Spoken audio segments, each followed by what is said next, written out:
obviously anybody who's in a position to influence, who has a position of prominence in our community, who understands the magnitude of this, it's awesome to see them on board.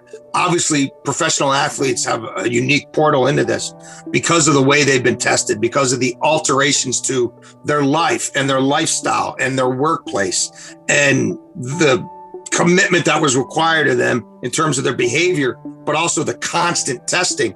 They're very aware of the impact of COVID on their teams and in the community.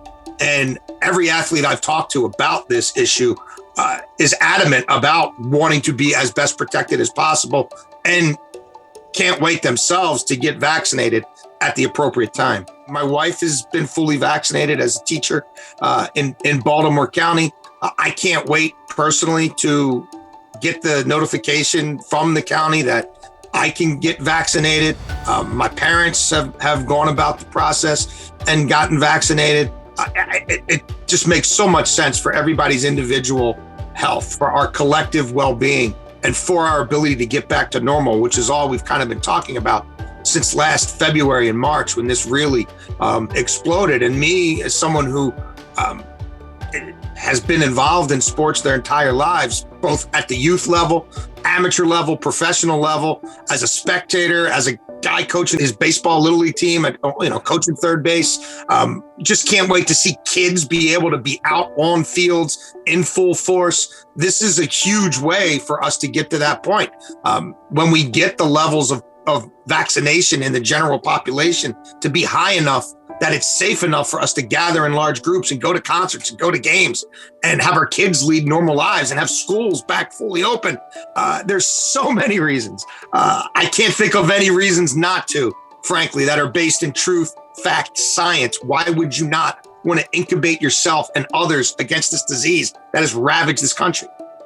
Yeah, I mean, look, I think in the large scheme of things, they have been able to benefit, and many will talk about, hey, we stayed safe because our leagues and our unions spent so much money and put so much effort into coming up with these health and safety protocols that work so well that in the case of the NFL, the CDC and the WHO and these other organizations are adopting some of their definitions and practices, and they've improved their best practices because of how well these individual leagues and teams have handled it within their populations. So I think many of them feel blessed that they were in these scenarios where they could go about their lives, not in a normal basis, but still be able to earn paychecks doing what they love and doing it in a safe environment. So I think that's what resonates above all. And they want to see that in the general community. They want to see that for their parents where they live and grandparents. So I think that's probably where they've come from. Has it disrupted them? Sure. I mean, were guys sick of having, a swab up their nose every day for months on end and not being able to practice normally and having to do all their meetings on Zoom and not being able to rehab exactly like they'd like, not being able to go over each other's houses in groups of 8 or 12 and watch film together? Sure. But I think they all understood that in the grand scheme of things, they were so well off because the people involved were so invested in science, in fact, in truth, and in finding ways to mitigate the disease until we get to a point where vaccines have reached a level by which it's safe to go about your daily lives and not have to worry about social distancing or mask. Although who knows, that may be a part of our lives for a while to come. And if so, I'm all for that as well. Everyone's lives, everyone's workplace, everyone's daily activities, how we communicate with each other, how we interact with one another. It was all affected. This was all encompassing.